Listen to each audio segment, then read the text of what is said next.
বাংলাদেশের প্রেক্ষাপটে সবচেয়ে বেশি গরম পড়ে বৈশাখ এবং জ্যৈষ্ঠ মাস, সেটা হচ্ছে গ্রীষ্মকাল। এই যে বৈশাখ এবং জ্যৈষ্ঠ মাস, এই যে দুইটা মাস, সেখানে বাংলাদেশের প্রেক্ষাপটে প্রচুর পরিমাণ তাপ মানে হয়, হিট, এবং হচ্ছে জনমানুষ অতিষ্ঠ হয়ে যায়। একটু বৃষ্টির আশায় মানুষ হচ্ছে বসে থাকে। সো আল্লাহর রহমতে অনেক সময় বৃষ্টি হয়, আবার অনেক সময় বৃষ্টি হয় না।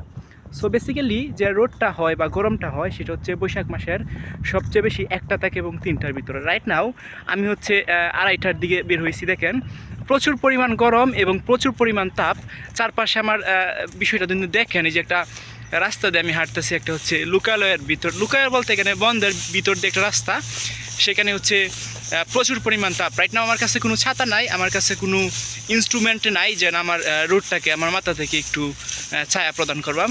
এই অবস্থায় আমি হাঁটতেছি আর আপনাকে দেখানোর চেষ্টা করতেছি যে এই টাইমটার মধ্যে কী পরিমাণ রোদ থাকতে পারে।